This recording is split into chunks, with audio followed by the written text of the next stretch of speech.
بسم اللہ الرحمن الرحیم۔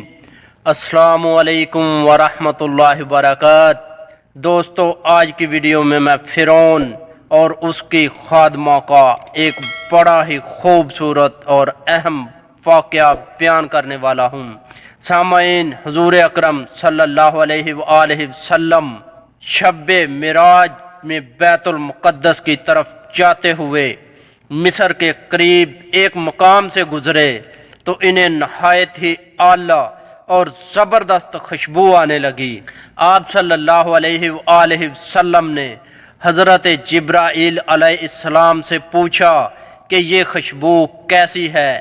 جواب ملا، فرعون کی بیٹی کی باندی مشاطہ اور اس کی اولاد کی قبر آ رہی ہے۔ پھر حضرت جبرائیل علیہ السلام نے اس کا قصہ بیان کیا کہ مشاطہ فرعون کی بیٹی کی خادمہ تھی اور وہ خفیہ طور پر اسلام لا چکی تھی۔ ایک دن فرعون کی لڑکی کو کنگھی کرتے ہوئے اس کے ہاتھ سے اتفاقاً کنگھی گر پڑی۔ وہ اٹھانے لگی تو اس کی زبان سے بے ساختہ بسم اللہ نکل گیا۔ اس پر شہزادی نے کہا، تو نے آج عجیب کلمہ بولا، رب تو میرے بابا یعنی فرعون ہی ہیں، تو پھر تم نے یہ کس کا نام لیا ہے؟ اس نے جواب دیا، فرعون رب نہیں بلکہ رب وہ اللہ ہے جو مجھے اور تجھے اور فرعون کو روزی دیتا ہے۔ شہزادی نے کہا، اچھا، تم میرے باپ کے سوا کسی اور کو اپنا رب مانتی ہے؟ اس نے جواب دیا، ہاں ہاں، میرا، تیرا اور تیرے باپ سب کا رب اللہ تعالیٰ ہی ہے۔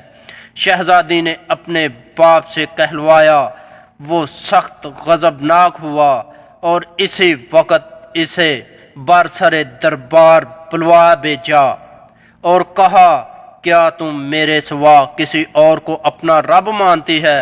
اس نے کہا کہ میرا اور تیرا رب اللہ تعالیٰ ہی ہے جو بلندیوں اور بزرگی والا ہے۔ فرعون نے اسی وقت حکم دیا کہ تانبے کی جو گائے بنی ہوئی ہے اس کو خوب تپایا جائے اور جب بالکل آگ جیسی ہو جائے تو اس کے بچوں کو ایک ایک کر کے اس میں ڈال دیا جائے، آخر میں خود اسے بھی اسی میں ڈال دیا جائے۔ چنانچہ وہ گرم کی گئی۔ جب آگ جیسی ہو گئی تو حکم دیا کہ اس کے بچے کو ایک ایک کر کے اس میں ڈالنا شروع کرو۔ اس نے کہا، بادشاہ، ایک درخواست میری منظور کرو، وہ یہ کہ میری اور میرے ان بچوں کی ہڈیاں ایک ہی جگہ ڈال دینا۔ اس نے کہا، اچھا، تیرے کچھ حقوق ہمارے ذمہ ہیں، اس لیے یہ منظور ہے۔ اس کی دونوں بچیاں اس کی آنکھوں کے سامنے اس میں ڈال دی گئیں اور وہ فوراً جل کر راکھ ہو گئیں۔ پھر سب سے چھوٹے کی باری آئی جو ماں کی چھاتی سے لگا ہوا دودھ پی رہا تھا۔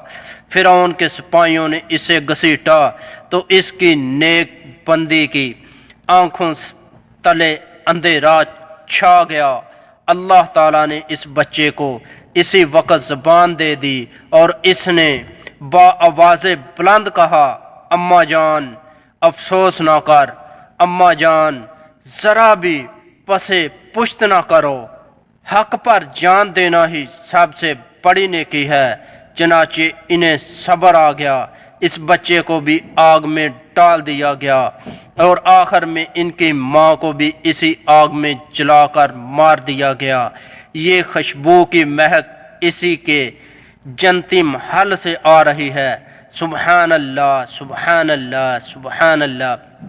دوستو، امید کرتا ہوں کہ آپ کو میری ویڈیو پسند آئی ہوگی۔ اگر ویڈیو پسند آئی تو کمنٹ میں سبحان اللہ لکھیں، ویڈیو کو لائک کریں، اپنے دوستوں کے ساتھ شیئر کریں اور ایسی اچھی ویڈیو دیکھنے کے لیے ہمارا چینل مہربان وائس ٹی وی سبسکرائب کریں اور اپنے بھائی اشفاق احمد کو اجازت دیجیے۔ اگلی ویڈیو تک کے لیے اللہ حافظ۔